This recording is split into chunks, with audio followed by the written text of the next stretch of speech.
যেমন আমাদের দেশে যে ফুলতলি হুজুরের যেই দারুল কেরাত এর চর্চা সারা পৃথিবীতে চলছে, কি বলেন ঠিক কিনা? আমি তো সারা বিশ্ব ঘোরা মানুষ, এই কয়েকদিন আগে মালয়েশিয়া থেকে আসলাম। আপনাদেরকে বলি, এই ভারতের এমন কোনো জায়গা নাই আল্লাহ আমাকে নেয় নাই।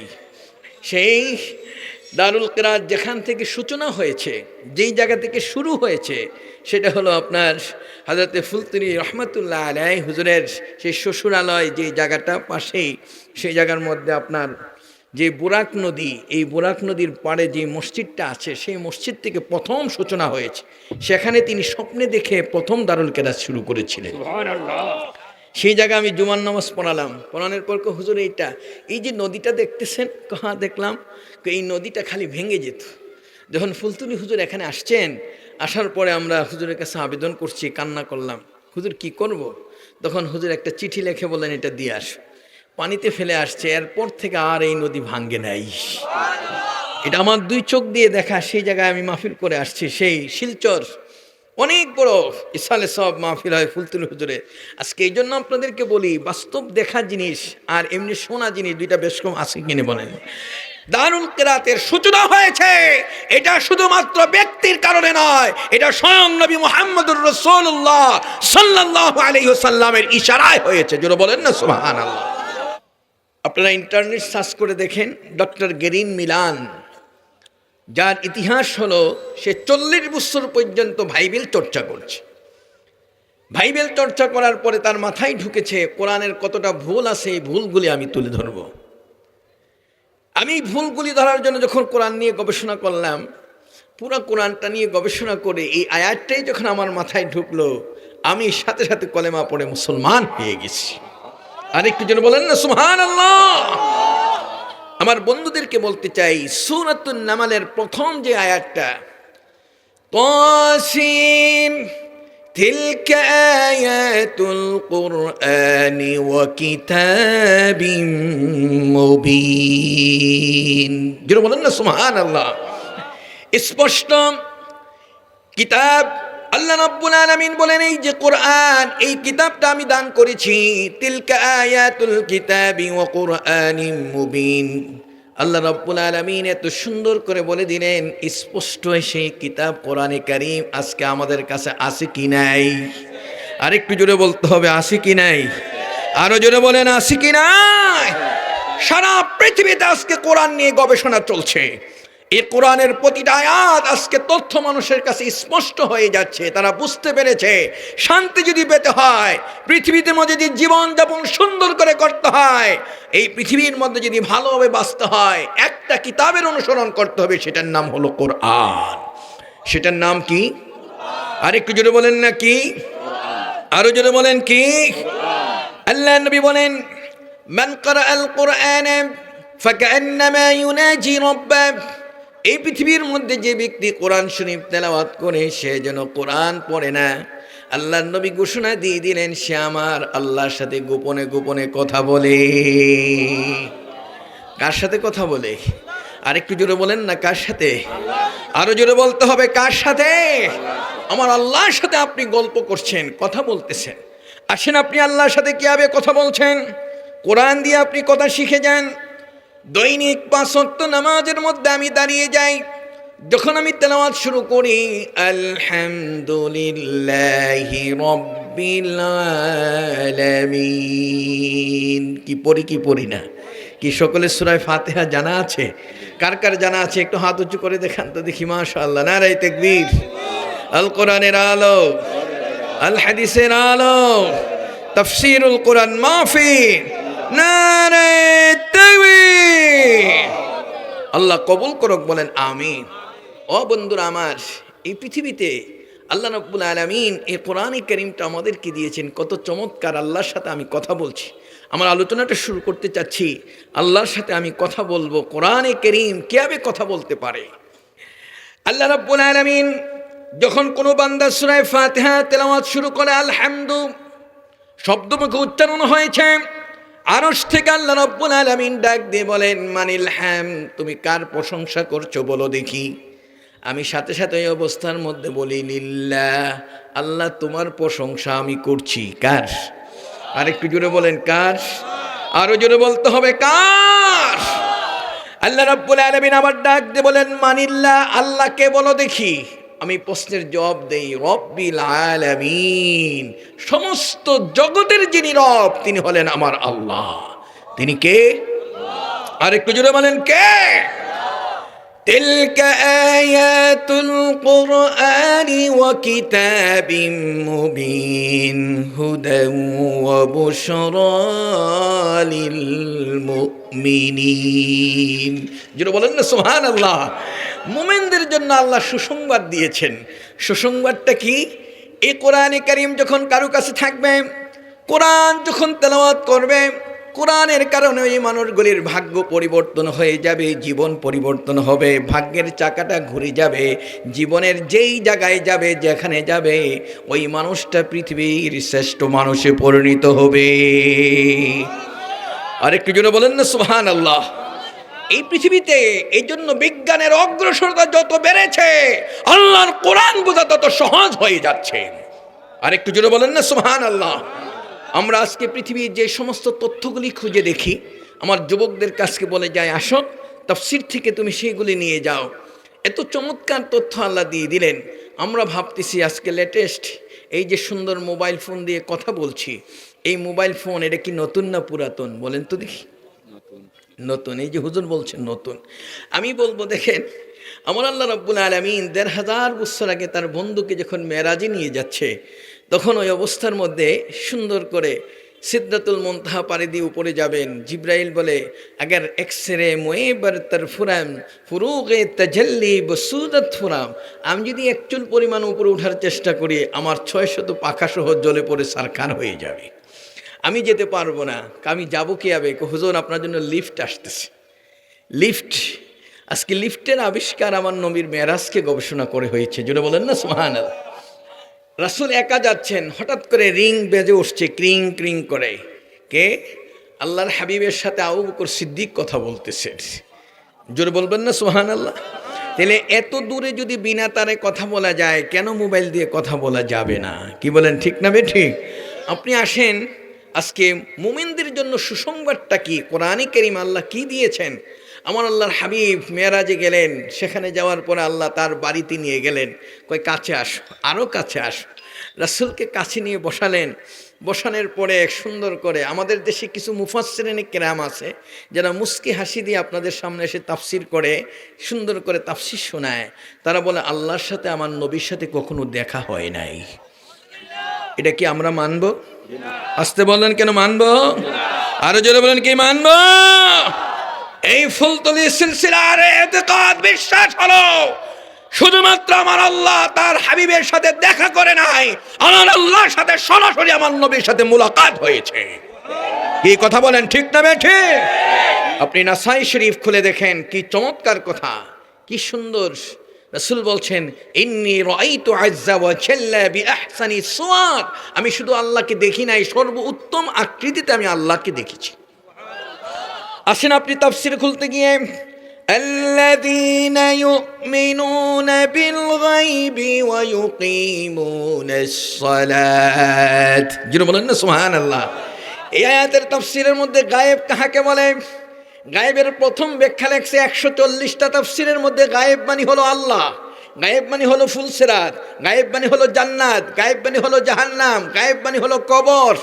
আমি প্রশ্ন করতে চাই, এই পৃথিবীর মধ্যে গায়েব আমার নবী জান্নাত দেখছি কি দেখে নাই? সকলে জোরে বলেন না কেন, দেখছি কি না?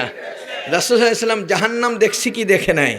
রাসূলের সাথে আমার আল্লাহর সাথে দেখা হয়েছে কি হয় নাই? তাহলে গায়েবের সর্বোত্তম তাফসীর হলো আল্লাহ। তাইলে আমার নবী যে আল্লাহকে দেখেছেন তার প্রমাণ আছে কি নাই? জোরে বলতে হবে, আছে কি নাই? আসেন, আমার আল্লাহ রাব্বুল আলামিন তার বন্ধুকে পাশে নিয়ে বললেন, এই হাতের পাশে আসো, কাছে আসো।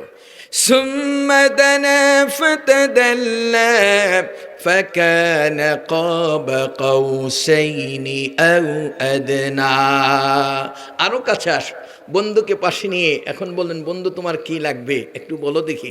আমার নবী কিছুই চান না। আল্লাহ রাব্বুল আলামিন, বন্ধু তুমি চাও আর না চাও আমি আজকে তোমাকে দেবই। আল্লাহ রাব্বুল আলামিন বন্ধুকে দিয়ে দিলেন, ফাআউহা إلى عبده ما أوحى الإعلام بالخفاء এই পৃথিবীর মধ্যে আল্লাহ রাব্বুল আলামিন তার বন্ধুকে গোপনে গোপনে যা কিছু প্রয়োজন পৃথিবীর শুরু থেকে শেষ পর্যন্ত যা ঘটবে যা হয়েছে সব তথ্যগুলি আল্লাহ আমার নবীকে জানায়া দিলেন। কিয়ামত পর্যন্ত যা হবে সব তথ্য আমার নবীর কাছে ছিল কি ছিল না? আরো জোরে বলতে হবে, ছিল কি ছিল না?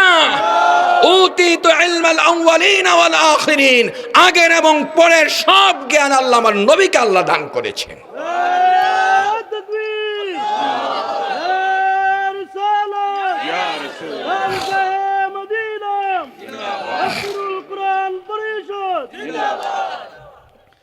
বন্ধুরা আমার, আসেন আপনাদেরকে এই জন্য বলতে চাই, আমার নবীকে আল্লাহ রাব্বুল আলামিন আরশের মেহমান বানিয়ে দুনিয়াতে পাঠালেন।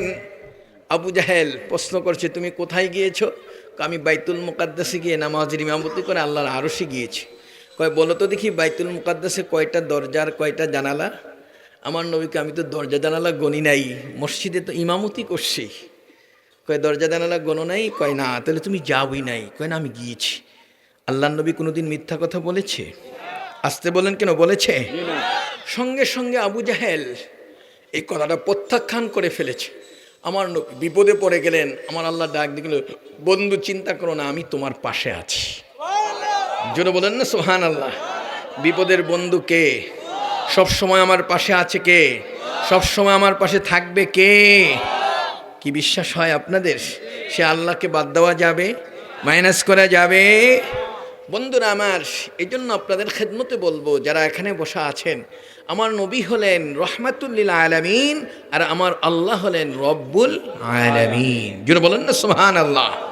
সমস্ত মুফাসসিরিন কেরাম এখানে বসা আছেন, পৃথিবীর সমস্ত তাফসীর কারক যারা আছে তাদের কাছে চ্যালেঞ্জ করলাম, সূরা ফাতিহার আলামিন আর সূরা আম্বিয়ার আলামিনের মর্যাদা কোনোটা কি একটা থেকে আরেকটা কমানোর সুযোগ আছে? কথা বলেন না কেন? আছে? কেউ কমাতে পারবে না। যেই জায়গা আমার আল্লাহ রব্বুল আলামিন, সেই জায়গা আমার নবী হলেন রাহমাতুল লিল আলামিন। যেন বলেন না সুবহানাল্লাহ। সাথে সাথে এই অবস্থার মধ্যে জিবরাইল আমার নবীর পাশে চলে আসছেন। কয় হুজুর, কয় কি? চিন্তা করবেন না। আল্লাহ বলেন, জিবরাইল আমার বন্ধুর সামনে একটু লাইভ দেখাইয়া দাও। এই যে লাইভ প্রোগ্রাম চলতেছে, কি লাইভ? এটা কি নতুন না পুরাতন বলেন? লাইভ প্রোগ্রাম চলছে। রাসূল এতটা দরজা, এতটা জানালা সব। কয় তুমি তো সব সত্যিই বলছো, আমি তো দেখে দেখে বলতেছি। তাহলে আজকে যে লাইভ প্রোগ্রাম হচ্ছে এটা কি নতুন? আসতে বললেন কেন? এটা নতুন। তাহলে এই পৃথিবীর মধ্যে যা ঘটছে যা হচ্ছে সবগুলি এটি পুরাতন আমার নবীর কাছ থেকে। জোরে বলেন না সুবহানাল্লাহ। আমার নবী পৃথিবীর মধ্যে কি চমৎকার করে আল্লাহ ঘোষণা দিয়ে দিলেন, হুদাল্লিল মুত্তাকিন। জোরে বলেন না সুবহানাল্লাহ। আর একটু জোরে বলেন সুবহানাল্লাহ। আল্লাহ রাব্বুল আলামিন কি চমৎকার করে বললেন, মুমিনদের জন্য আমি সুসংবাদ দিয়েছি, যারা হেদায়েত প্রাপ্ত হবে এই সমস্ত মানুষ, আদি যারা আমার ভাইদেরকে বলবো, আপনি মুমিন হয়েছেন, আল্লাহকে বিশ্বাস করেছেন। আমার আল্লাহকে বিশ্বাস করার সাথে সাথে কোরআন আপনাকে হেদায়েতের পথ দেখিয়েছে। যখন কোরআনের কাছে আসছে এই পৃথিবীর মধ্যে বিশ্ব সন্ত্রাসী হযরত ওমর ফারুক মুসলমান হয় নাই, আমার নবীর মাথা নেওয়ার জন্য যখন চলে আসছে, যখন ঘরে বের হওয়ার পরে তলোয়ারিটা ঘোরাচ্ছে, কোথায় যাও? মুহাম্মদের মাথা আনতে যায়। কয় তাই নাকি? কয় হ্যাঁ। ঘরের খবর রাখো, কি হয়েছে? তোমার ভগ্নিপতি সাঈদ, তোমার বোন ফাতেমা দুজনেই মুহাম্মদের অনুসরণ করে। কয় তাই নাকি? কয় হ্যাঁ। সঙ্গে সঙ্গে ভগ্নিপতির বাড়িতে গেলেন, গিয়ে দেখে ঘরের মধ্যে আল্লাহর কোরআন তেলাওয়াত হচ্ছে। আরেকটু জোরে বলেন না সুবহানাল্লাহ। হযরত আম্মার ইবনে ইয়াসার রাদিয়াল্লাহু তাআলা তিনি ঘরের মধ্যে মুশক করাচ্ছিলেন, কারি সাহেব। যেমন আমাদের দেশে যে ফুলতলি হুজুরের যেই দারুল কিরাত, এর চর্চা সারা পৃথিবীতে চলছে। কি বলেন, ঠিক কিনা? আমি তো সারা বিশ্ব ঘোরা মানুষ। এই কয়েকদিন আগে মালয়েশিয়া থেকে আসলাম। আপনাদেরকে বলি, এই ভারতের এমন কোনো জায়গা নাই আল্লাহ আমাকে নেয় নাই। সেই দারুল কিরাত যেখান থেকে সূচনা হয়েছে, যেই জায়গা থেকে শুরু হয়েছে, সেটা হলো আপনার হযরতে ফুলতুলি রহমাতুল্লাহ আলাইহি হুজুরের সেই শ্বশুরালয়, যে জায়গাটা পাশেই, সেই জায়গার মধ্যে আপনার যে বুরাক নদী, এই বুরাক নদীর পাড়ে যে মসজিদটা আছে সেই মসজিদ থেকে প্রথম সূচনা হয়েছে। সেখানে তিনি স্বপ্নে দেখে প্রথম দারুল কেরাত শুরু করেছিলেন। সেই জায়গায় আমি জুমার নামাজ পড়ালাম, পড়ানোর পর হুজুর এই যে নদীটা দেখতেছেন, হ্যাঁ দেখলাম। এই নদীটা খালি ভেঙে যেত। যখন ফুলতুলি হুজুর এখানে আসছেন, আসার পরে আমরা হুজুরের কাছে আবেদন করছি, কান্না করলাম, হুজুর কি করব। তখন হুজুর একটা চিঠি লিখে বললেন এটা দিয়ে আস। পানিতে ফেলে আসছে, এরপর থেকে আর এই নদী ভাঙ্গে নাই। এটা আমার দুই চোখ দিয়ে দেখা। সেই জায়গায় আমি মাহফিল করে আসছি, সেই শিলচর অনেক বড় ইসালে সব মাহফিল হয় ফুলতুলি হুজুরে। আজকে এই জন্য আপনাদেরকে বলি, বাস্তব দেখা জিনিস আর এমনি শোনা জিনিস দুইটা বেশ কম আছে কিনে বলেন। দারুল কিরাতের সূচনা হয়েছে, এটা শুধুমাত্র ব্যক্তির কারণে নয়, এটা স্বয়ং নবী মুহাম্মদুর রাসূলুল্লাহ সাল্লাল্লাহু আলাইহি ওয়াসাল্লামের ইশারায় হয়েছে। জোরে বলেন না সুবহানাল্লাহ। আজকে কোরআনের চর্চা, ওই অবস্থার মধ্যে ওমরে ফারুক কান শুনলেন, আওয়াজ শোনা যাচ্ছে কোরআনের। ভিতরে ঢুকে ভগ্নিপতিকে মারলেন, বোনকে মারলেন। বোন বলছে তুমি আমার ভাই, আমাকে মারতে পারো, আমার স্বামীর উপরে আঘাত করার অধিকার তো তোমার নাই, তুমি কেন মারলা তাকে? লজ্জায় বলে একটু আগে যে কি পড়ছিলা? বলতেছে আমরা যা পড়েছি, তুমি যা শুনেছ, এগুলি শুনতে গেলে তোমাকে মুসলমান হতে হবে। ওমর মুস্কি হাসি দিয়ে কলেমা পড়ে মুসলমান হয়ে যায়। আর একটু জোরে বলেন না সুবহানাল্লাহ। কোরআনের আকর্ষণটা হলো এমন, কি বলেন ঠিক না ঠিক? ওই অবস্থার মধ্যে যখন কোরআন শরীফ তেলাওয়াত শোনার পরে, কোরআনের আকর্ষণে যখন ওমর মুসলমান হয়ে গেল, মুসলমান হওয়ার পরে আমার নবী ওই অবস্থার মধ্যে ঘরে বসা আছেন। আবু বকর বলে উমরকে আসতে দেওয়া হবে না, আলী বলেন দেওয়া হবে না, বেলাল বলেন দেওয়া হবে না। আমার নবী বলে না, আবু বকর রে, উমর যখন আসবে কেউ বাধা দিবে না, তাকে আসার দরজাটা খুলে দিবে। জোরে বলেন না সুবহানাল্লাহ। আশ্চর্য হয়ে গেল। আমি যে কথাটুকু বলতেছিলাম সেটা হলো ওই অবস্থার মধ্যে উমর আসতেছে, কেউ বাধা দিচ্ছে না। রাসূলের দরজার সামনে এসে রাসূলের দিকে তাকানো। আমার নবী ওমর নাকি মাথাটা দিয়ে চোখের পানি ছেড়ে দিয়ে বলছেন, শোনো শোনো, আমি এতদিন পর্যন্ত অপেক্ষায় ছিলাম, আজকে আপনার কদমে মাথা নেওয়ার জন্য এসে মাথাটা আপনার কদমে আমি দিয়ে দিলাম। জোরে বলেন না সুবহানাল্লাহ। আর একটু জোরে বলেন না সুবহানাল্লাহ। ওমর কলেমা পড়ে মুসলমান হয়ে যায়। আমার নবী বসা আছেন ঘরের মধ্যে, আর উমর ওই জায়গায় মুসলমান হয়েছে। আমার নবীর সেই মেসেঞ্জারের মধ্যে, ইনবক্সের মধ্যে মেসেজটা চলে আসছে যে উমর মুসলমান হয়ে গেছে। জুড়ে বলবেন না সুবহানাল্লাহ। তাইলে এই মেসেঞ্জার এটা কি নতুন না পুরাতন? বলে কি নতুন না পুরাতন বলতে হবে। আসো কোরআনের সাথে, এই জন্যই তো আজকে কোরআনে কারীম তিলকা আয়াতুল কোরআন ওয়া কিতাবুম মুবিন, এই আয়াতের ব্যাখ্যা যদি করি সারা রাত্র শেষ হয়ে যাবে, কত শুনবেন। আসেন, আমাদের জন্য সুসংবাদটা হলো এই কোরআনের কাছে যেই লোকটাই আসে ওই মানুষটাই জগতের শ্রেষ্ঠ মানুষ হয়ে যায়। আরেকটু জোরে বলবেন না সুবহানাল্লাহ। আরেকটু জোরে বলেন না সুবহানাল্লাহ। কোরআনের স্পর্শে আমরাও যখন আসবো, আমাদের সেই পরিবর্তন আসা দরকার আছে কি নাই? আরেকটু জোরে বলতে হবে আছে কি নাই? আল্লাহ রাব্বুল আলামিন এই জন্য বলেন, এই পৃথিবীর মধ্যে আল্লাযীনা ইউকিমুনাস সালাতা ওয়া ইউতুনাজ যাকাতা ওয়া মিম্মা রাযাকনাহুম ইউনফিকুন। জোরে বলেন না সুবহানাল্লাহ। আল্লাহ রাব্বুল আলামিন বলেন, যারা এই পৃথিবীর মধ্যে নামাজ প্রতিষ্ঠা করে, নামাজি ব্যক্তি, এই সমস্ত এই পৃথিবীতে নামাজি ব্যক্তিদেরকে আল্লাহ প্রশংসা করে কোরআনের আয়াত নাজিল করেছেন। আল্লাযীনা ইম্মাক্কান্নাহুম ফিল আরদি ওয়া আকামুস সালাহ, এই পৃথিবীর নেতৃত্ব, কর্তৃত্ব, ক্ষমতা সব কিছু আমি তাদেরকে দেব যারা নামাজ পড়ে। আর একটু জোরে বলবেন না সুবহানাল্লাহ। আজকে কাফের, মুশরিক, বেঈমান, ইহুদি আজকে তারা দেশ পরিচালনা করবে, এটা আমার আল্লাহ কখনো বলে নাই। আল্লাহ বলছেন নামাজি ব্যক্তিরা দেশ পরিচালনা করবে। একজন নামাজি ব্যক্তি যদি একটা সমাজ প্রতিষ্ঠা করে, নামাজি ব্যক্তি যদি সমাজের নেতা হয়, ওই সমাজে চুরি হবে না, ডাকাতি হবে না, সন্ত্রাসী হবে না, বেহায়াপনা হবে না, জেনা হবে না, মদ খাবে না, ওই সমাজটা ভালো মানুষ হতে পারে কি পারে না? আর একটু জোরে বলেন, পারে কি পারে না? বন্ধুরা আমার, এই জন্য আপনাদেরকে বলতে চাই, আল্লাহ রাব্বুল আলামিন সূরাতুন নামলের মধ্যে এই জন্য এত চমৎকার করে আয়াতগুলি এক এক করে সেট করলেন, এত চমৎকার করে বলে দিলেন হযরতে মূসা নবী আর ফেরাউন, এই ফেরাউনের ইতিহাসটা তুলে ধরে আল্লাহ রাব্বুল আলামিন বলে দিলেন এই জগতের মধ্যে ফেরাউন এত বড় ক্ষমতাধর ব্যক্তি ছিল, কিন্তু মূসা আলাইহিস সালাতু ওয়াস সালাম তার সামান্য একটু ক্ষমতার কাছে তিনি পরাভূত হয়েছিলেন।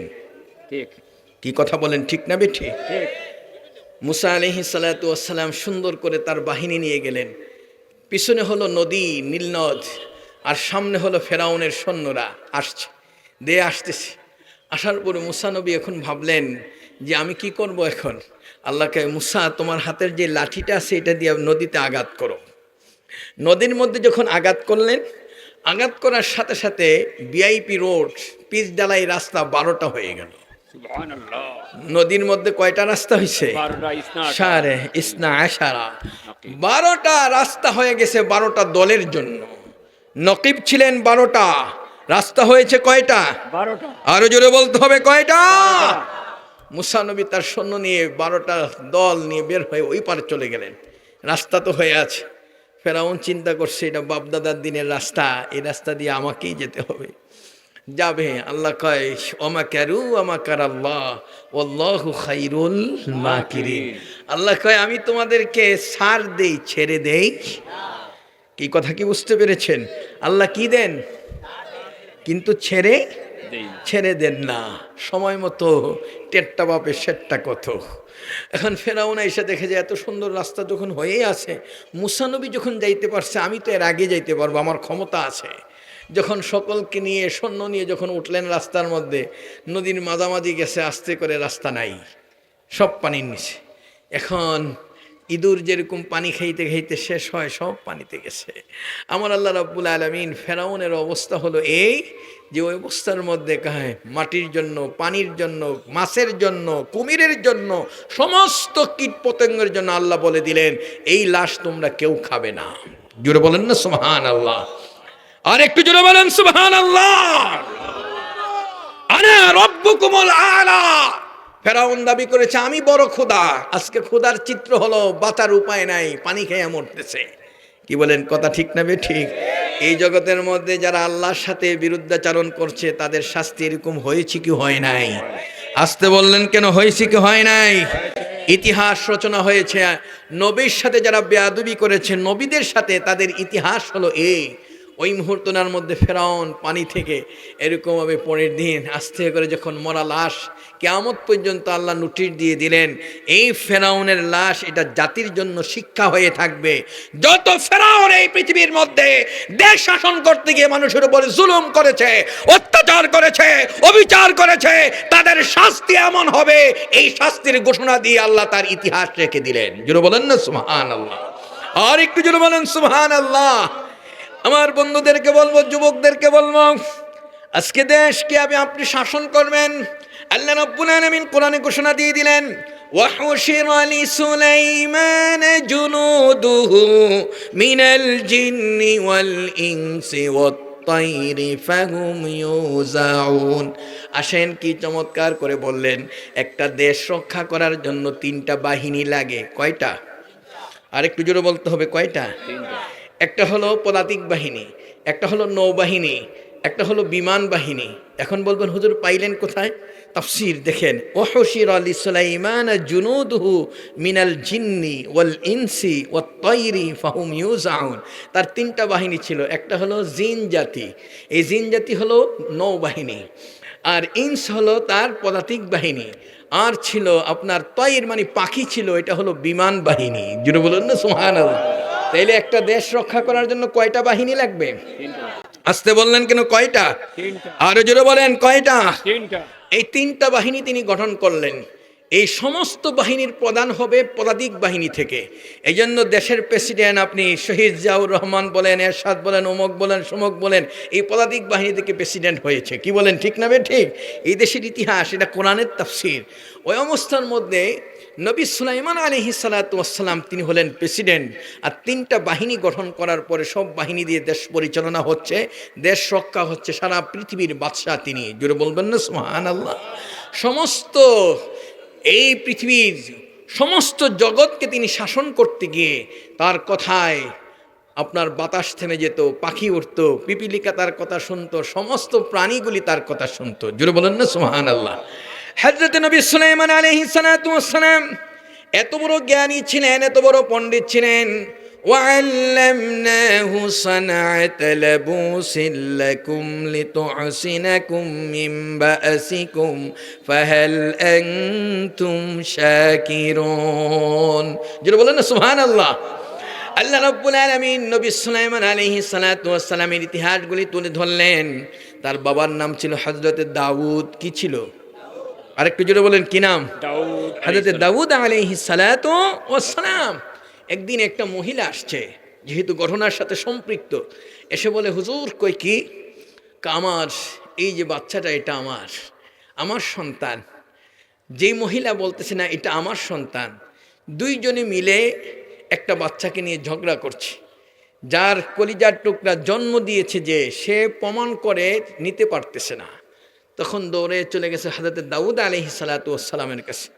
দাউদ নবীকে বুখারী শরীফের মধ্যে আসছে, হযরত দাউদ আলাইহিস সালাতু ওয়াস সালাম দুইজনের প্রমাণ পেশ করা হল। যেই মহিলাটা তার নিজের বাচ্চা না, তারকে এই বাচ্চাটা দিয়ে দিলেন। আর যার বাচ্চা, সে প্রমাণ দিতে পারে নাই বিদায় তার কাছে দেওয়া হলো না।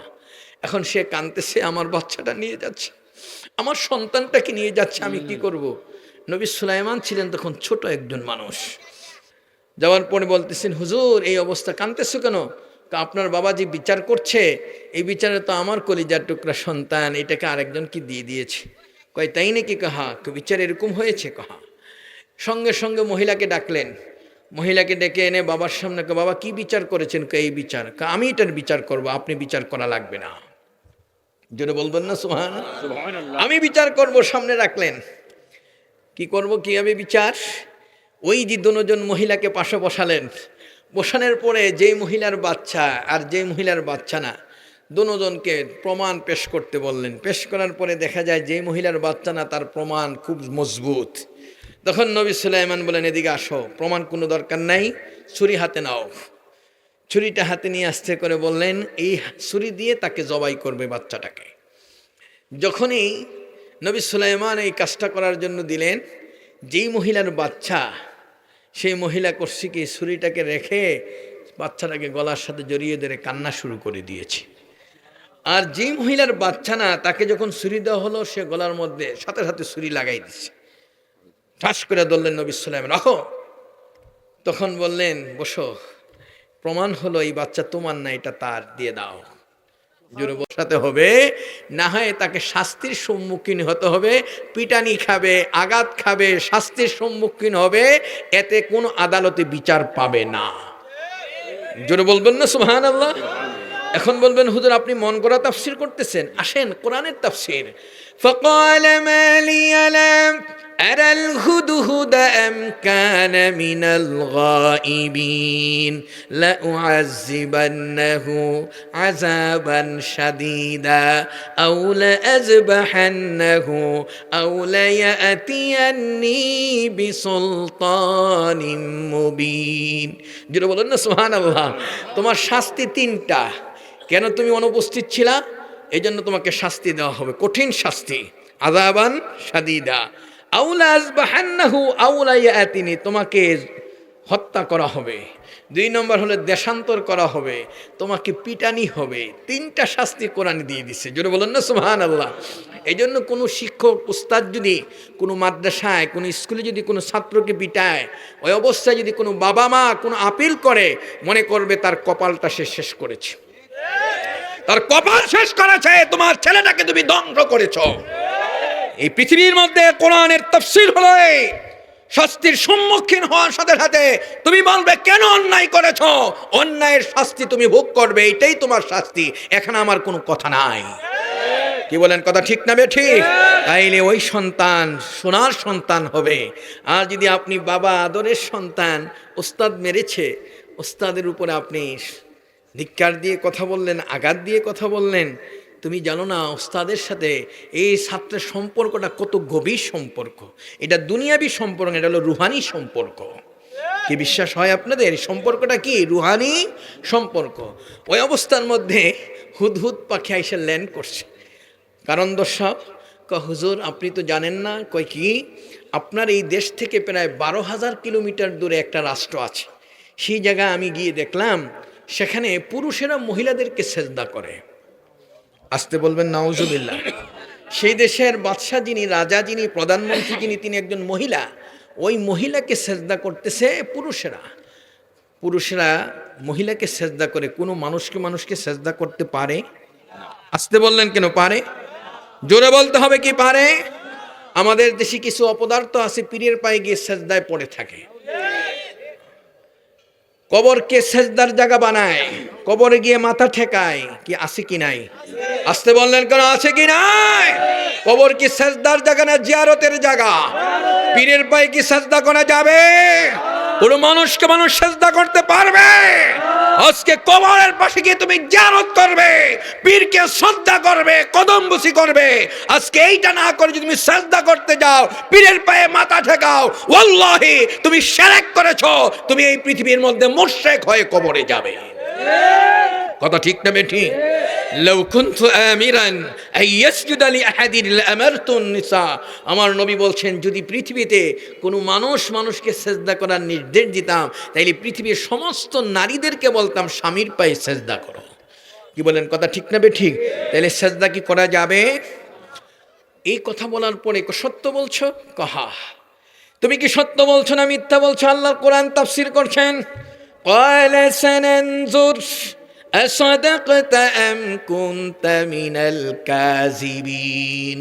তুমি সত্য বলছো না মিথ্যা বলছো, এটা এখনই প্রমাণ হবে। এইটা হলো আপনার কোনো কথা বললে এটা প্রমাণের জন্য আজকে যে গোয়েন্দা সংস্থা কোথা থেকে, এখান থেকে শুরু হয়েছে। জোরে বলেন না সুবহানাল্লাহ। দুর্নীতি দমন ব্যুরো পাইলেন কোথায়? এই হলো দুর্নীতি দমন ব্যুরো। জোরে বলেন না সুবহানাল্লাহ। দেখেন কোরআনের মধ্যে সব আছে। আমার নবী আজকে মনে করেন একজন মানুষকে রিমান্ডে নেওয়া হয়েছে, রিমান্ড তথ্য বের করার জন্য। তুমি খুঁজে পাও না, কোথায় পেয়েছো? আসো কোরআনের কাছে। এই সূরাতুন নামলের মধ্যে বিষয়টা আল্লাহ স্পষ্ট করেছে। জোরে বলেন না সুবহানাল্লাহ। আর একটু জোরে বলেন সুবহানাল্লাহ। আপনি বলবেন, এখন বলবেন হুজুর রিমান্ডের বিষয়টা কেমন? আপনি তাফসীর খুলে দেখেন। আল্লাহর নবীর একজন সাহাবী ছিলেন হাতিম ইবনে আবি বালতা রাদিয়াল্লাহু তাআলা। তিনি মক্কা শরীফ থেকে মদিনা শরীফ গিয়েছেন। তার ছেলে সন্তান ছিল মদিনাতে, মক্কায় থাকা অবস্থায় তিনি করতেন কি, মক্কা মদিনা শরীফে রাসূল যা সিদ্ধান্ত নিতেন গোপনে গোপনে সবগুলি তাদের কাছে জানাই দিতেন। তো একদিন রাসূলের সিদ্ধান্ত কি হচ্ছে, কিভাবে যুদ্ধ করবে, এটা চিঠিতে লেখে একটা মহিলাকে দিয়ে সে পাঠাই দিছে খবরটা। আর এই মেসেজটা আল্লাহ আমার নবীকে দিয়ে দিলেন মেসেঞ্জারের মধ্যে। যেটা বলবেন না সুবহানাল্লাহ। মেসেঞ্জারে আসার পরে রাসূল বলছে, হে আলী, কি কয় অমুকের কাছে এই তথ্য চলে যাচ্ছে, কিন্তু তাড়াতাড়ি যাও। কয় কোথায়? ওই যে হাতিম ইবনে আবি বালতা একজন মহিলা দিয়ে সে পাঠাই দিছে। কয় সত্য বলছো? হ্যাঁ সত্য, এই রাসূল বলছেন। দৌড়ে গেছে, মক্কার কাছাকাছি চলে গেছে মহিলাটা। এই দাঁড়াও, অ্যারেস্ট করে নিয়ে আসছে। এর নাম হলো রিমান্ড।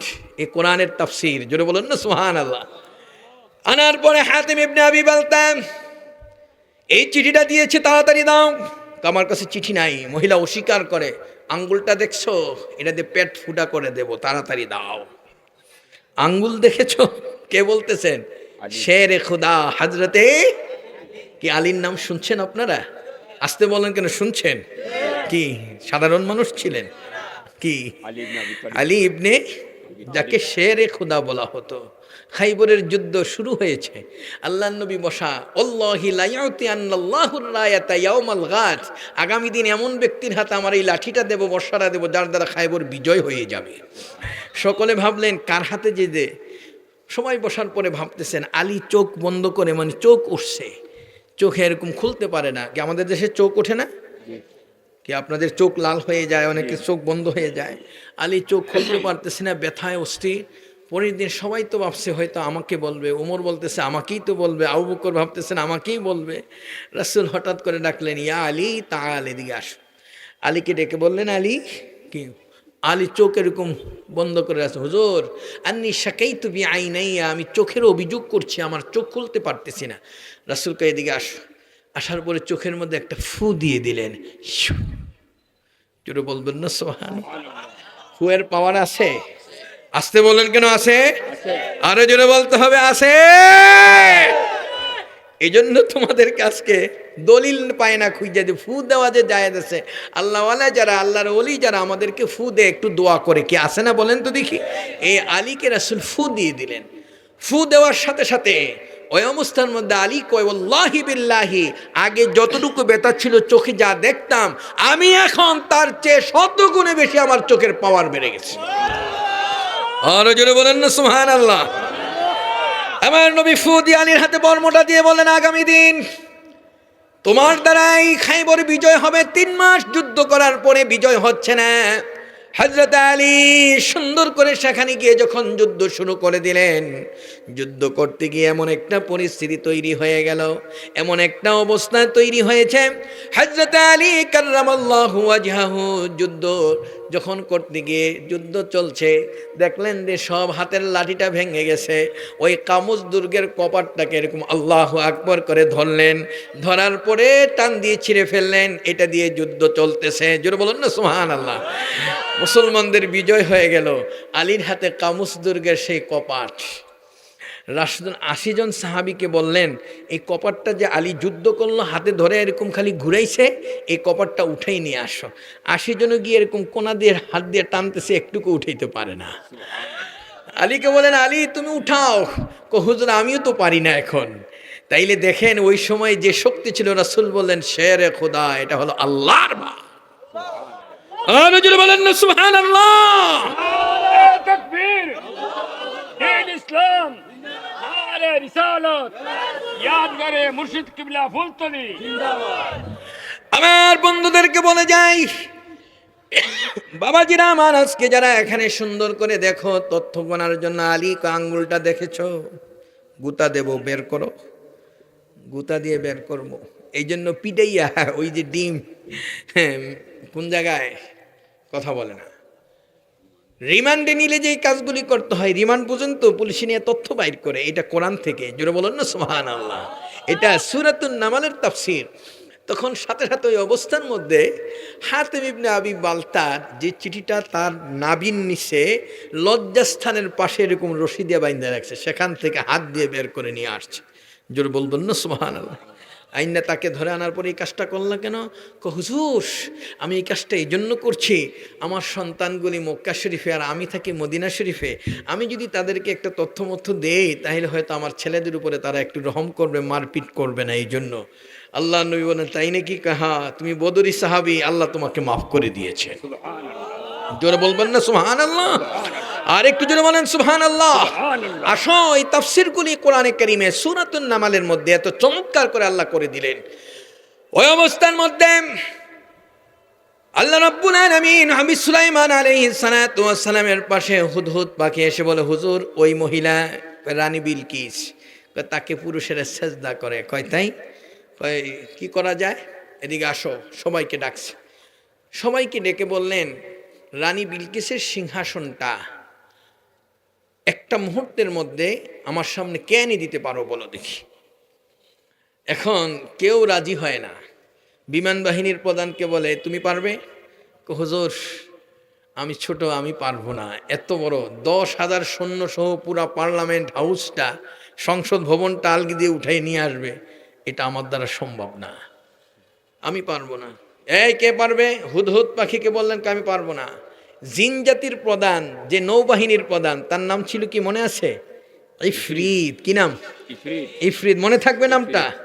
আমি বলি নাই, আল্লাহর কোরআন বলছেন, ক্বালা ইফরিতুম মিনাল জিন্নি আনা আতিকা বিহি ক্বাবলা আন তাকুমা মিন মাকামিক। সূরাতুন নামলের মধ্যে আল্লাহ বলে দিলেন, ইফরিত ওই জিনকে ডাক দিয়ে বললেন, তুমি কি পারবে? হ্যাঁ আমি পারবো। কয় কতটুকু সময় লাগবে? হুজুর আপনি যে চেয়ারটাতে বসা আছেন, এই চেয়ার থেকে একটু উঠে বসবেন, দাঁড়াবেন, আবার বসবেন। এই সময়ের মধ্যে আমি 12,000 মাইল দূর থেকে একটা সেকেন্ডের মধ্যে পুরো পার্লামেন্টটা আপনার সামনে হাজির করে দেব। আর একটু জোরে বলবেন না সুবহানাল্লাহ? আরো জোরে বলেন না সুবহানাল্লাহ? সুবহানাল্লাহ। বাংলাদেশ সংসদটাকে এরকম নিচে আলগি দিয়ে উঠাইয়া 12,000 মাইল দূর থেকে 1 সেকেন্ডে এনে দেওয়া, এটা কি সম্ভব? আসতে বললেন কেন? সম্ভব? কয় না এতটুকু সময় দেওয়া যাবে না। কয় কতটুকু সময় দিবেন হুজুর? কয় আমি এরকম চোখটা বন্ধ করে খুলবো। বুঝলেন নাই? চোখের পলকটা খুলতে দেরি হবে, এর আগে আমার সামনে আনতে হবে। কয় হুজুর আমি পারবো না। নৌবাহিনীর প্রধান ব্যর্থ, বিমান বাহিনীর প্রধানও ব্যর্থ। এখন নবী সুলাইমান চিন্তা করলো ওরা যখন ব্যর্থই হলো, কে আনবে? এরকম সুন্দর চেহারার এই যে বসা দেখছেন, দাড়ি পাকা, মাথায় পাগড়ি, পট্টা পরিহিত একজন লোক পাশে বসা আছে। হুজুর কয় কি? আপনি আমার জন্য একটু দোয়া করেন, আমি এনে দেব। কোরআনের তাফসীর, আপনি আমার জন্য একটু দোয়া করেন। কয় তুমি পারবে? কয় হ্যাঁ আমি পারবো। কয় কেমন ভাবে পারবে? কয় আপনি দোয়া করলে আমি পারবো। সুবহানাল্লাহ, আসতে বলবেন সুবহানাল্লাহ, সুবহানাল্লাহ, আরো জোরে বলেন না সুবহানাল্লাহ। এই পাওয়ার কে দিয়েছে? আল্লাহ। আরো জোরে বলেন কে?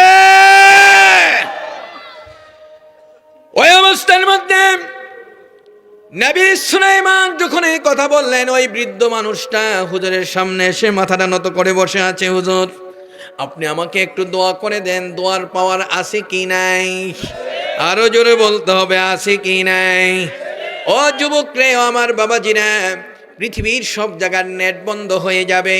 আমার জন্য তোমার জন্য দুনিয়া থেকে বিদায় হয়ে যাওয়ার পরে বাবার সাথে, মায়ের সাথে, আত্মীয় স্বজনের সাথে কারোর সাথে কোনো সম্পর্ক থাকে না। সব জায়গার নেট ফেল হয়ে যায়, কিন্তু একটা জায়গার নেট সব সময় চালু থাকে। সেই নেটটা হলো দোয়ার নেট। সেটা কি? দোয়া। আরো জোরে বলেন না সুবহানাল্লাহ। আলেম ওলামারা এখানে আছে, কথা বলবো প্রত্যেকটা দলিল। আপনি বলেন পাইলেন কোথায়? আসেন। আল্লাহর হাবিব বলেন মাল মাইয়িতু ফিল কবরি ইল্লা কাল গারিকিল মুতাগাওয়িস। মানুষ যখন মারা যায়, কবরে যাওয়ার পরে অবস্থার মধ্যে যতগুলি মানুষ দুনিয়া থেকে বিদায় হয়েছে তাদের অবস্থানটা হলো এমন, সাগরে যখন একটা লঞ্চ ডুবে যায়, স্টিমার ডুবে যায়, ট্রলার ডুবে যায়, মানুষগুলি বাঁচার জন্য হাহাকার করতে থাকে। আল্লাহর হাবিব বলেন ওই মানুষটা একটা কলা গাছ ধরে বাঁচতে চায়, একটা মরা মানুষ ধরে বাঁচতে চায়, যা পায় তাই ধরে বাঁচতে চায়। আমার নবীদের হাজার বছর আগে বললেন তান্তাজিরু দাওয়াতাম মিন আখিন আও আবিন আও সাদিকিন আও উম্মিন। যখন বন্ধুর কাছ থেকে, ভাইয়ের কাছ থেকে, এই পৃথিবীর মধ্যে মায়ের কাছ থেকে, আপনজনের কাছ থেকে, আত্মীয় স্বজনের কাছ থেকে যখন একটু দোয়া পায়, আল্লাহর হাবিব বলেন এই দোয়াটা পৃথিবীর সবচেয়ে বড় নিয়ামত তারা মনে করে। আর একটু জোরে বলবেন না সুবহানাল্লাহ। এদিকে আমার নিজের কথা না, হাদিসের কথা বলেন। তাইলে এই দোয়ার নেট এটা সব সময় চালু থাকুক, এটা আমরা চাই কি চাই না? চাই। আরো জোরে বলেন চাই কি চাই না? চাই। কে কে চাই হাত উঁচু করে দেখান দেখি। নারে তাকবীর, নারে তাকবীর, আল্লাহু আকবার। নারে রিসালাত, ইয়া রাসূল। আল কোরআনের আলো, আল হাদিসের আলো, কোরআন সুন্নাত যেখানে, আমরা আছি সেখানে। আল্লাহ যেন কবুল করে, বলেন আমিন। আমার বন্ধুদেরকে বলবো, আজকে যেহেতু অনেক দূর থেকে আসছে, সময় পেলে অনেক কথা বলতাম, তথ্য বাস্তবতার নিরিখে আজকে তোমাদের কাছে যে কথাগুলি বলে যাই। দেখো দোয়া কবুল হলো কিনা এটার প্রমাণটা আমরা পাই কিনা। সাহাবাই কেরাম রাসূলের কাছ থেকে দোয়া নিতেন, রাসূলের কাছে দোয়া যদি কবুল হতো মেসেজ চলে আসতো, আর দোয়া যদি কবুল না হতো তাও মেসেজটা চলে আসতো। নবীরা মেসেজ পাইতেন, আমি আর আপনি কি মেসেজ আসে বলেন আমাদের কাছে? আমাদের জন্য রাসূল ১৫০০ বছর আগে যে ব্যবস্থাটা করেছেন এটা অনেকেই জানি না আমরা। আজকে তোমাদের দোয়া কবুল হলো কিনা, আজকের মাহফিলে তুমি একটু ভালো মানুষ হইতে পারলা কিনা, সেটা কীভাবে বুঝবে যে আমার নামাজটা কবুল হলো কিনা, আমার ইবাদতটা কবুল হলো কিনা, আমি যে ওয়াজ শুনছি, দোয়া করতেছি, দোয়াটা কবুল হলো কিনা? দেখো তোমার হাতের মধ্যে, আমার হাতের মধ্যে আল্লাহ কতগুলি রে দিয়েছেন, রেখা আছে দেখছেন? একটু হাত দিয়ে ধরে দেখেন তো রেখা আছে কিনা প্রত্যেকে। চিন্তা করেছেন এই রেখাগুলি কি জন্য আল্লাহ দিয়েছেন? একজনে বলেন তো দেখি, আজ পর্যন্ত কারো মাথায় কি ঢুকেছে এটা? এই রেখাগুলি আল্লাহ কেন দিলেন? আমাকে আপনাকে তৈরি করার পরে দুনিয়াতে যখন আমি ভূমিষ্ঠ হলাম, আমার হাতের এই রেখাগুলি ছাপটা আল্লাহর আরশের পাশে আল্লাহ রেখে দিয়েছে। জোরে বলবেন না সুবহানাল্লাহ। যখন কোনো মানুষ দুনিয়াতে আসে তার ওই আঘাতের ছাপ সেখানে আছে, ওইটাও বড় হতে থাকে, সেও বড় হতে থাকে, হাত তো বড় হয়, এই ছাপটা সেখানে থাকে। সুবহানাল্লাহ। কেন রাখছেন? প্রমাণ হিসাবে আল্লাহ রাব্বুল আলামিন যখন বান্দা দুনিয়াতে কোনো ব্যক্তি আল্লাহর কাছে যখন হাত উঁচু করে, যেমন এক্স রে, এক্সরের মাধ্যমে যেমন বুকের এক্সরে করলে রিপোর্ট পাই, হাত ভেঙে গেলে এক্সরে করলে রিপোর্ট পাওয়া যায় না, ইলেকট্রন এবং পজিট্রনের মাধ্যমে এই রিপোর্টটা চলে আসে। এমআরআই করলে যেমন আপনার রিপোর্ট আসে, সিটি স্ক্যান করলে যেমন ব্রেনের পুরা কোন জায়গায় কি হচ্ছে, রক্তকরণ হলো কিনা রিপোর্ট আসে কি আসে না? কথা বলেন না কেন, আসে কিনা? তাইলে পাও ভেঙে গেছে, এক্সরে করা লাগে কিনা? এই সবগুলি ইলেকট্রন এবং পজিট্রন দুইটার সমন্বয় এই রিপোর্টটা আসে। ঠিক তদ্রূপভাবে বান্দা যখন আল্লাহর কাছে হাত বাড়ায়, তখন হাতের এই রেখাটা আমার আল্লাহর আরশের পাশে যে রেখা আছে এটার সাথে যখন অ্যাডজাস্ট হয়ে যায়, মিল হয়, তখন এটার রিপোর্টটা তার ব্রেনের মধ্যে চলে আসে। আসতে বলবেন সুবহানাল্লাহ, আর একটু জোরে বলেন না সুবহানাল্লাহ। তখন ব্রেনের মধ্যে আসলে কি হয় জানেন? তখন ওই যুবকটা, ওই মানুষটা যখনই চিন্তা করে, আরে আমি জীবনে এতটা অন্যায় করেছি, এতটা খারাপ কাজ করেছি, এত মানুষকে আমি মেরেছি, তার সম্পদ গ্রাস করেছি, আমি গুনার কাজ করেছি, জেনাবে বিচার করেছি, সব কাজগুলি তার মাথার মধ্যে চলে আসে। আনাস পরে চোখ দিয়ে জর জর করে পানি পড়ে। আল্লাহর হাবিব বলেন, যখনই পানিটা গালের বেয়ে বেয়ে পড়তে থাকে, এই জায়গায় আসতে দেরি হয়, তার দোয়া কবুল হতে দেরি হয় না। জোরে বলবেন না সুবহানাল্লাহ। আজকে এই মাহফিলে তথ্য দিয়ে গেলাম, মনে রাখবে তোমার দোয়া কবুল হলে কিনা কোনো ইমাম সাহেবকে জিজ্ঞাসা করা লাগবে না, কোনো মুফাসসিরকে জিজ্ঞাসা করা লাগবে না, কোনো ব্যক্তিকে জিজ্ঞাসা করা লাগবে না, কোনো আলেমকে জিজ্ঞাসা করা লাগবে না, কোনো পীর সাহেবকে জিজ্ঞাসা করা লাগবে না। তুমি নিজেই বুঝতে পারবে আমার দোয়াটা কবুল হয়েছে কিনা। এই কথা ঠিক না বে ঠিক? আরো যদি বলেন ঠিক কিনা। তাইলে আমাদের চোখের পানি আসার দরকার আছে কি নাই? তাহলে দোয়া দরকার আছে কি নাই? তাহলে দোয়ার পাওয়ার আছে। আসতে বললেন কেন? আছে, জোরে বলতে হবে আছে। আমি প্রতিটা কথা, সূরাতুন নামলের তাফসীর কিন্তু এত চমৎকার। নবী সুলাইমান এসে বললেন, ওই লোকটা বুড়া মানুষ, তার নামটা তাফসীরের কিতাবে লিখেছে এত সুন্দর করে, নাম হলো আসিফ ইবনে বরখিয়া। আসিফ ইবনে বরখিয়া। সে আয়েশাকে, হুজুর কইকে আমাকে একটু ফু দিয়ে দেন, একটু দোয়া করে দেন, আমি রানী বিলকিসের সিংহাসন 10,000 সৈন্য একটা মুহূর্তের মধ্যে আপনার চোখের পলক মারার আগে আমি এনে দেব। সুবহানাল্লাহ। তুমি পারবে? হ্যাঁ আমি পারবো। এনে দিবে? পারবে? হ্যাঁ পারবো। জিন জাতি পারে নাই, হুদহুদ পাখি বিমান বাহিনীর প্রধান পারে নাই, মানুষ তার পাওয়ার কি ওই মুহূর্তের মধ্যে সাথে সাথে যখন বললেন, বলতে দেরি হলো, একটা সেকেন্ডের মধ্যে, একটা মুহূর্তের মধ্যে দোয়া করে দিলেন, ফু দিলেন। আসিফ ইবনে বরখিয়া চক্ষুটা বন্ধ করে চক্ষু খুলে রানী বিলকিস তার পুরা সিংহাসন সহ এই নবী সুলাইমানের সামনে হাজির হয়ে গেছে। আরেকটু জোরে বলবেন না সুবহানাল্লাহ? আরেকটু জোরে বলেন না সুবহানাল্লাহ? পুরা হাজির। হাজির হওয়ার পর তুমি পারলা কেমনি? এটা কি, এটা কি আমি সম্ভব হলো? এখন মনে মনে বললেন, হুজুর আপনি কি বানাইয়া কথা বলতেছেন? আসেন, আপনি কোরআনে আল্লাহ বলছে, ক্বালাল্লাযী ইনদাহু ইলমুম মিনাল কিতাবি আনা আতীকা বিহি ক্বাবলা আন ইয়ারতাদ্দা ইলাইকা তারফুক ফালাম্মা রাআহু মুস্তাকিররান ইনদাহু ক্বালা হাযা মিন ফাদলি রব্বি। সূরা নামলের আয়াত। আরেকটু জোরে বলেন না সুবহানাল্লাহ।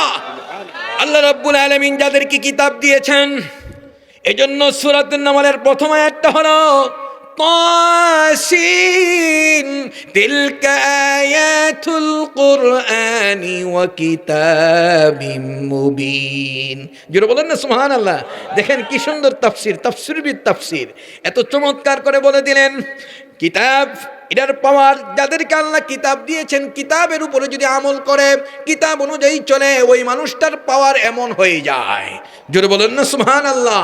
আর কিতাবের বাহিরে চলবে, কোরআনের বাহিরে চলবে, এই পৃথিবীর মধ্যে তোমার ধ্বংস ছাড়া উপায় নাই।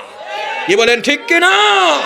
এই কোরআনকে তোমার এই জায়গায় জায়গা দাও, কোরআন অনুযায়ী জীবন পরিচালনা করো, কোরআন দিয়ে তোমার জীবন ব্যবস্থা করো, সংসার চালাও, দোকান চালাও, ব্যবসা চালাও, সব কিছু করো। পৃথিবীর শ্রেষ্ঠ ব্যবসায়ী হবে, শ্রেষ্ঠ রাজনীতিবিদ হবে, শ্রেষ্ঠ আদর্শ পরিবারের সদস্য হবে, দেশের শ্রেষ্ঠ রাষ্ট্রনায়ক হবে। কোরআন দিয়ে তুমি সমাজটাকে চালাও। জোরে বলেন না সুবহানাল্লাহ। আর একটু জোরে বলেন না সুবহানাল্লাহ। এই কোরআনের আইন যখন ছিল, কি সুন্দর শান্তি ছিল। কোনো ধরনের মারামারি কাটাকাটি হানাহানি হিংসা কিছুই ছিল না। কি কথা ঠিক না বে ঠিক? ঠিক। আরো জোরে বলেন ঠিক কি না? ঠিক। তাহলে আমরা চাই কি চাই না? চাই। আজকে সূরাত নামালের মধ্যে এই বিষয়গুলি আমাদেরকে অত্যন্ত চমৎকার করে তিনি বলে দিলেন, হাদা মিন ফদলি রব্বি। তুমি এটা পারলা কেমনে? তখন আসিফ ইবনে বরখিয়া কাঁদতেছে আর বলে, হুজুর আপনি মনে মনে ভাবতেছেন এটা আমি কোনো ক্ষমতা আমার শক্তি দিয়ে আমি আনছি, এটা আমার শক্তি দিয়ে আনি নাই। এই ক্ষমতা কে দিয়েছে? আরো জোরে বলবেন না কে? আল্লাহ। আরো জোরে বলেন কে? আল্লাহ। আরো জোরে বলেন কে? তাহলে সে আল্লাহ এখন আছে কি নাই? আছে। সকলে জোরে বলতে হবে আছে কি নাই? আছে। নবী সুলাইমানের উম্মতের পাওয়ার যদি এমন হয়, তাহলে উম্মতে মুহাম্মাদের পাওয়ার কি তার চেয়ে কম না বেশি? বেশি হওয়ার কথা। আর একটু জোরে বলতে হবে, কম না বেশি? বেশি হওয়ার কথা। আরো জোরে বলেন, কম না বেশি? বেশি। এই বেশিটা কেমন? আমরা যারা এখানে বসে আছি আমাদের পাওয়ার কত বেশি আপনি জানেন না। উম্মতে মুহাম্মাদের পাওয়ার এত বেশি আল্লাহ করে দিয়েছেন। হযরতে তাফসীর আপনার এই পৃথিবীর মধ্যে তাফসীর রুহুল বয়ানের মধ্যে লিখেছেন, লিখতে গিয়ে আল্লামা শাজালি রহমাতুল্লাহ আলাইহি, নাম শুনছেন মনে হয় আপনারা, জি, শাজালি। যিনি শাজালিয়া তরিকার যিনি ইমাম, তিনি বলছেন আমি ঘুমাচ্ছি বাইতুল মুকাদ্দাস। বাইতুল মুকাদ্দাসের নাম শুনছেন? জি। বাইতুল মুকাদ্দাসে ঘুমাই রয়েছি, স্বপ্ন যুগে দেখতেছি আল্লাহর নবীকে। সুবহানাল্লাহ। কাকে দেখলাম? আল্লাহর নবীকে। আল্লাহর নবীকে দেখার পরে রাসূল ওয়াজ করতেছেন, সামনে হাজার হাজার মানুষ বসা আছে। রাসূল ওয়াজ করতে গিয়ে বললেন কি জানেন? উলামা ও উম্মতি কাম্বিয়া ই বানি ইসরাইল। আমার উম্মতের মধ্যে যারা আলেম তারা বনি ইসরাইলের এক একজন নবীর মর্যাদা রাখে। আর একটু জোরে বলেন না সুবহানাল্লাহ। সুবহানাল্লাহ। আজকে তোমাদেরকে বলি, একজন নবীর মর্যাদা রাখে একজন আলেম। এই যে বসা আছে এক একজন নবীর মর্যাদা রাখে, জোরে বলেন না সুবহানাল্লাহ। সুবহানাল্লাহ। এই পার দিয়ে একজন লোক দাঁড়াইছে, দাঁড়ায় হুজুর কই কি আপনি যা বলছেন সব ভালো লাগছে, এই কথাটা আমার ভালো লাগে নাই। কই কি? আপনার উম্মত বনি ইসরাইলের একজন নবীর মর্যাদা রাখে, এটা আমি মানি না। যে লোকটা দাঁড়ায় কথা বলছে তিনি হলেন হযরত মূসা আলাইহিস সালাতু ওয়াস সালাম। মূসা নবীর নাম শুনছেন তো আপনারা? জি, কি কালিমুল্লাহ। বাড়ি কোথায় কোন তো দেখি? মাশাআল্লাহ, মাদায়েন শহরে। হযরত মূসা মাথার মধ্যে সাদে কোনো মাল ছিল না, টাক্কু মাথা ছিল, এত জিদ ছিল খালি আগুন বের হতো। ঘরের মধ্যে বসা আছে, আজরাইল ঘরে ঢুকছে, এই থাপ্পড় মারছে, দিয়ে চোখ ফলাই দিছে। আজরাইল চোখ লয়ে আল্লাহর কাছে, আল্লাহ আল্লাহ, কই কি আমার চোখ ফলাই দিছে? কই কে? আপনার নবী মূসা। কই কোনো বেয়াদবি করছো নাকি? আল্লাহ কোনো বেয়াদবি করিনি, খালি ঢুকছে এই থাপ্পড়টা মারছে, অবস্থা খারাপ। কয় তাই নাকি? হ্যাঁ। আল্লাহর সাথে সাথে হ্যালো মাই মূসা। মূসা নবী তুর পাহাড়ে আল্লাহর সাথে নেট কায়েম ছিল, সরাসরি যোগাযোগ। এই মূসা, আজরাইল যে মারছো, আমার আজরাইল এত বড় সাহস তোমার? মারবো না। অবস্থা খারাপ। সুবহানাল্লাহ। বাপ ছেলে দুইজনে ঝগড়া হইতে আছে, পোলার কণ্ঠ বাপের উপরে। এখন বাবাকে, বাবা আস্তে কথা কো, মানুষ কই কি কি বলেন ঠিক কি না? আমার আল্লাহ কয়, এই মূসা কি হয়েছে? মারবো না, এটা একটা বেয়াদব। কয় কি বেয়াদব? আমি রুমে বসা আছি, ঢুকছে আমাকে সালাম দেয় নাই। জোরে বলবেন না সুবহানাল্লাহ? সুবহানাল্লাহ। আর একটু জোরে বলেন না সুবহানাল্লাহ? সুবহানাল্লাহ। এখানে একটা মাদ্রাসা আছে, কি মাদ্রাসা এটা? আসিরগঞ্জ আলিম মাদ্রাসা। আলিম মাদ্রাসা।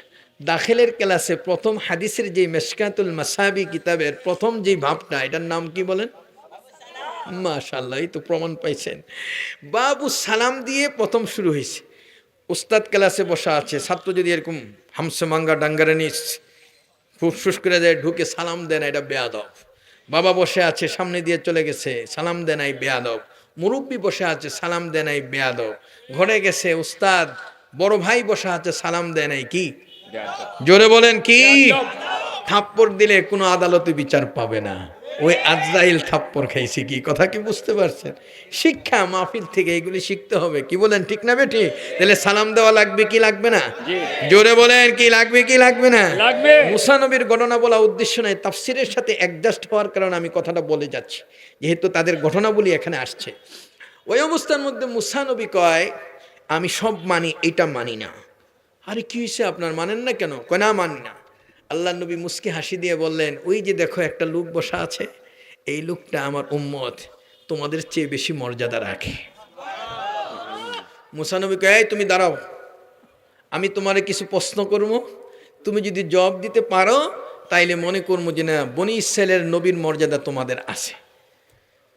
দাঁড়াইছে, যাকে প্রশ্ন করার জন্য দাঁড় করাইছে তিনি হলেন এই পৃথিবীর মধ্যে যার নামটা আমাদের কাছে পরিচিত, তিনি হলেন হজরতে শাহ মহিউদ্দিন ইমাম গজ্জালি রহমতুল্লাহ আলাইহি।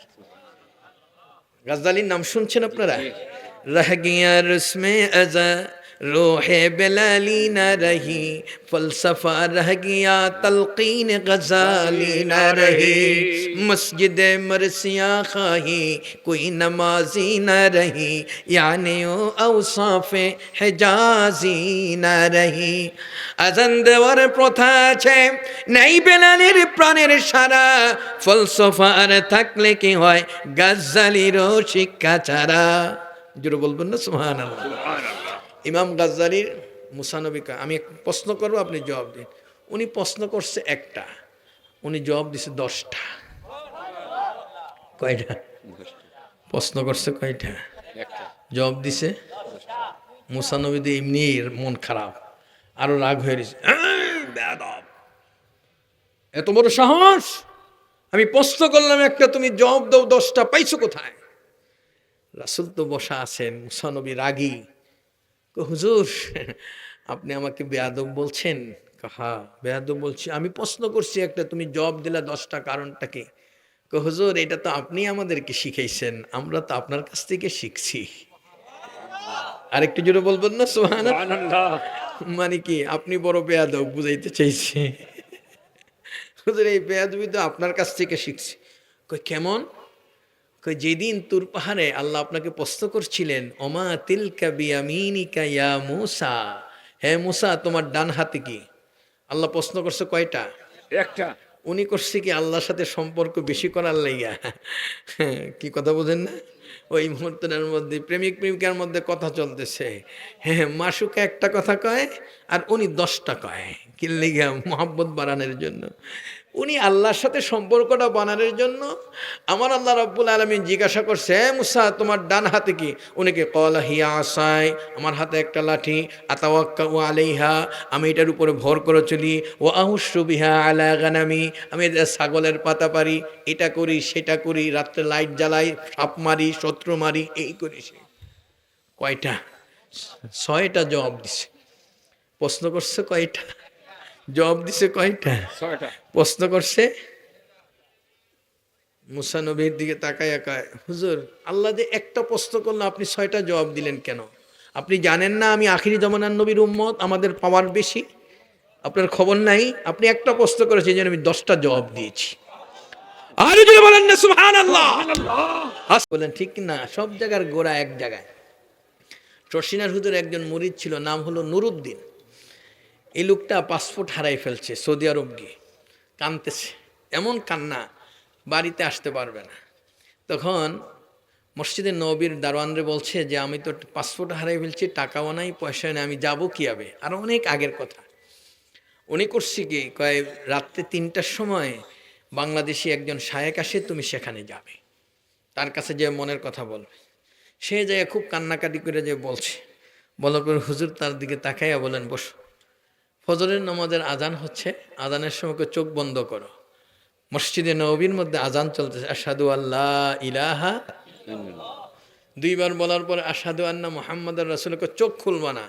আশহাদু আন্না মুহাম্মাদুর রাসূলুল্লাহ যখনই বলছে, বলার সাথে সাথে দেখে চোখ খুলো, খুললে দেখে দেয় এসব বাইতুল মুকাররমের উত্তর গেটে বসে রয়েছে, ঢাকা শহরের বাইতুল মুকাররমে। তা আসার পরে আর মসজিদে নববীতে নাই, চলে আসছে। লোকটা খালি এই কাজটা হইল কি, আমি ছিলাম মসজিদে নববীর মধ্যে, আমি আসলাম এখানে, হুজুরে কুমিল্লা মাহফিল করতে আসছে। যুবকটা লালমনিরহাট বাড়ি দৌড়ে আসছে, আয়াকো হুজুর আপনি আমাকে মদিনা শরীফ থেকে আনছেন, চোখ বন্ধ করো কথা। এই ছিল আল্লাহর ওলিদের পাওয়ার। জোরে বলেন না সুবহানাল্লাহ। এমনও হয়েছে ফুলতুলি হুজুরের অনেক কারামত আমি পড়েছি। এখানে বসা ছিলেন, দেখা যায় যে অনেক খাদেমরা বসা আছে, হুজুরে খুঁজে পাওয়া যায় না। শোনা যায় যে হুজুরে গিয়ে মসজিদে নববীর মধ্যে নামাজ পড়তেছে।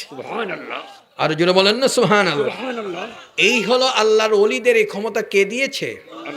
এই ক্ষমতার আয়াতগুলি এত সুন্দর সূরা নামলের মধ্যে আসছে। আসিফ ইবনে বারখিয়া 12,000 কিলোমিটার দূর থেকে একটা সেকেন্ডের মধ্যে যদি আনতে পারে, তাহলে উম্মতে মুহাম্মাদের পাওয়ার তার চেয়ে বেশি হতে পারে কি পারে না? আরো জোরে বলেন, পারে কি পারে না? যুবক, শেষ মুহূর্তে এসে তোমাদেরকে আমি বলে দিয়ে যাই, আজকে কোরআনে কারীমের সূরাতুন নামালের মধ্যে যে বিষয়টা আমাদেরকে ঘোষণা দিয়েছেন, ইল্লা মান তাবা ওয়া আমানা ওয়া আমিলা আমালান সালিহা ফাউলাইকা ইউবাদদিলুল্লাহু সাইয়্যাতিহিম হাসানাত। কেউ বলেন না সুবহানাল্লাহ? এই পৃথিবীর মধ্যে যারা আল্লাহ রাব্বুল আলামিন কোরআনে ঘোষণা করেছেন, যারা তওবা করে, নেক আমল করে, আমি আল্লাহ রাব্বুল আলামিন তাদের জীবনের যত গুনাহ আছে আল্লাহ আমি সব মাফ করে দেই। আল্লাহর কোরআন বলেন, ইন্নাল্লাহা লা ইয়াগফিরু আন ইউশরাকা বিহি ওয়া ইয়াগফিরু মা দুনা যালিকা লিমান ইয়াশা। এই পৃথিবীর মধ্যে আমি আল্লাহ তোমার জীবনে যত গুনাহ করেছো, পাহাড় পরিমাণ গুনাহ করেছো, সাগরের ফেনা পরিমাণ গুনাহ করেছো, সমস্ত গুনাহটা আমি আল্লাহ মাফ করে দেব। একটা গুনাহ আমি ক্ষমা করব না, সেটা শিরকি গুনাহ। জোরে বলুন না সুবহানাল্লাহ। আজানটা শেষ হোক, দোয়া হবে। কেউ উঠবেন না, কেউ উঠবেন না, দোয়া হবে। একটু বস, সকলে বস, সকলে বস। আর একটু জোরে বলবেন না সুবহানাল্লাহ। তাহলে আল্লাহ যে এত সুন্দর একটা ঘোষণা দিয়েছে, এটা আমাদের জন্য নিয়ামত কিনা বলেন? আর একটু জন্য বলেন, নিয়ামত কিনা? তাইলে তওবা করব কার কাছে? চাবো কার কাছে? সব সময় আল্লাহর কাছে আমাদেরকে চাইতে হবে। সাহায্য চাবো কার কাছে? কি বিশ্বাস হয় আপনাদের? এই জন্য সকলের কাছে একটা কথাই বলবো, হযরতে যায়েদ রাদিয়াল্লাহু তাআলা আনহু রাসূলের একজন সাহাবী ছিলেন। আজকে আমার যুবকদের জন্য শেষ কথাটা বলে দিয়ে যাই। তিনি রাসূলের সাথে মোলাকাত করার জন্য, দেখা করার জন্য মক্কা শরীফ থেকে মদিনা শরীফে রওনা করেছেন। পথের মধ্যে একজন মুনাফিক তার সাথে শরীক হলো, ভাই আমিও যাব তোমার সাথে। রাস্তার মধ্যে গিয়ে যখন দুইজনে ঘুমিয়েছে, রাত্রে এক রাত্রে যেতে পারে না, হঠাৎ করে ওই মুনাফিকটা করছে কি, তার হাত পাওগুলি বেঁধে ফেলছে। হাত বেঁধে ফেলছে, পাও বেঁধে ফেলছে। উনি হাত নাড়তে পারে না, পাও নাড়তে পারে না। ব্যাগ থেকে একটা ছুরি বের করে জবাই করবে, তোমাকে এখন জবাই করে দেব। তাকিয়ে আছে, কিরে ভাই, একসাথে আসলাম দুইজন, তুমি আমাকে জবাই করে দিবে? কি অন্যায় আমার? কই, তুমি রাসূলকে মুহাব্বত করো কেন? আল্লাহর নবীকে মুহাব্বত করো, আমি তোমাকে জবাই করে যদি মাথাটা ফেলে দেই, আর এই খবরটা যদি রাসূলের কাছে যায়, রাসূল কষ্ট পাবে, এই জন্য আমি তোমাকে হত্যা করব। জোরে বলেন না নাউজুবিল্লাহ। কত বড় শয়তান! আমার নবীর সাথে সাথে ওই অবস্থার মধ্যে মসজিদে নববীতে বসা আছেন। যুবকটাই বিপদে পড়ে গলায় ছুরি যখন চালাবে, দুই চোখ দিয়ে পানি পড়তেছে, ডাক দিয়ে বললেন, আগিসনি ইয়া রহমান, আগিসনি ইয়া রহমান, হে রহমান তুমি আমাকে রক্ষা করো। চোখের পানিটা ছেড়ে দিয়ে যখন চিৎকার মেরে ডাক দিলেন, সাথে সাথে পিছন দিক থেকে কে যেন ডাক দিয়ে বলছেন, লা তাকতুলহু, তাকে হত্যা করো না, তাকে হত্যা করো না। জোরে বলেন না সুবহানাল্লাহ। দৌড়ে গিয়ে দেখে কোনো লোক দেখা যায় না। একটু পরে আবার এসে তার গলায় ছুরিটা লাগাইছে। ওই যুবকটা যায়েদ আবার চোখের পানি ছেড়ে দিয়ে বলেন, আগিসনি ইয়া রহমান, সাহায্য চাইছে কার কাছে? আরো জোরে বলেন না, কার কাছে? আবার ঠাস করে আওয়াজ আসছে, লা তাকতুলহু, তাকে হত্যা করবে না। আবার দৌড়ে গিয়ে দেখি কেউকে দেখা যায় না, কে এরকম আমাকে ধমক দিচ্ছে। তৃতীয়বার আবার যখন গলায় একার শেষ করে দিবে, চোখ দিয়ে পানি পড়ছে, যুবকটা কাঁদতেছে, আগিসনি ইয়া রহমান, আগিসনি ইয়া রহমান। চোখের পানি ছেড়ে দিয়ে যখন কাঁদতেছে, আবার আওয়াজ আসছে, লা তাকতুলহু। দৌড়ে গিয়ে দেখি কাউকে দেখা যায় না। চতুর্থবার মনে করলো এটা মিথ্যা কথা, এবার জবাই করেই দেব। ছুরিটা নিয়ে যখন এরকম ধরছে, মেরে ফেলবে, দেখে একটা যুবক তার পাশে এসে একটা তলোয়ারি নিয়ে দাঁড়িয়ে গেছে। আর একটু জোরে বলেন না সুবহানাল্লাহ। একটা ঘোড়ার উপর এরকম কে, অচিনা অপরিচিত মানুষ আইসে মুনাফিকটার মাথার মধ্যে আঘাত দিয়ে মাথাটা দ্বিখণ্ডিত করে দিয়ে দেহটা একদিকে, মাথার একদিকে পড়ে আছে। যায়েদের হাতগুলি ছুঁড়ে দেওয়া হলো, পাওগুলি বাঁধা খুলে দেওয়া হলো। জায়েদ চোখের পানি ছেড়ে কাঁদতেছে। আপনার পরিচয় কি? আপনি কে? এই খবরটা আপনি কিভাবে পাইলেন? আমাকে রক্ষা করলেন। ওই যুবকটা ডাক দিয়ে বলে, তুমি যখন আমার আল্লাহর কাছে সাহায্য চেয়েছ, আল্লাহর কোরআনের তাফসীর, দুনিয়ার কোনো মানুষের কাছে সাহায্য চাও নাই, কোনো ব্যক্তির কাছে সাহায্য চাও নাই, আমি আল্লাহর কাছে সাহায্য চেয়েছ। আমার আল্লাহর সাথে সাথে আমাকে বলেন, তাড়াতাড়ি যাও আমার বান্দাকে হেফাজত করো। আমি আরো এসেছিলাম, ওই জায়গা থেকে হুঙ্কার দিয়ে বলছিলাম, তাকতুলহু, তাকে হত্যা করো না। দ্বিতীয়বার যখন আমার গলায় ছুরি চালালো, আমি ছিলাম সপ্ত আসমানের উপরে সিদরাতুল মুনতাহায়, সেখান থেকে আমি তাকে বাধা দিয়েছি। এই আওয়াজটাই পর্যন্ত চলে আসছে। তৃতীয়বার যখন আবার ছুরি চালালো, তখন আমি প্রথম আসমানে ছিলাম, সেই জায়গা থেকে আমি তাকে বাধা দিয়েছি। চতুর্থবার যখন তোমার গলায় ছুরি চালালো, আমি দেখতেছি আমি আর থাকতে পারি না, আমি ছুটে চলে আসছি। আরো জোরে বলেন না সুবহানাল্লাহ। এই পৃথিবীর মধ্যে সাহায্য চাবো কার কাছে? আরো জোরে বলেন, কার কাছে? বিপদে মুসিবতে সব অবস্থায় সাহায্যকারী কে? না কোনো পীরের কাছে, কোনো পীর সাহেবের কাছে, কোনো আলেমের কাছে, আসতে বললেন কোনো কবরের কাছে? কার কাছে? জোরে বলতে হবে, কার কাছে?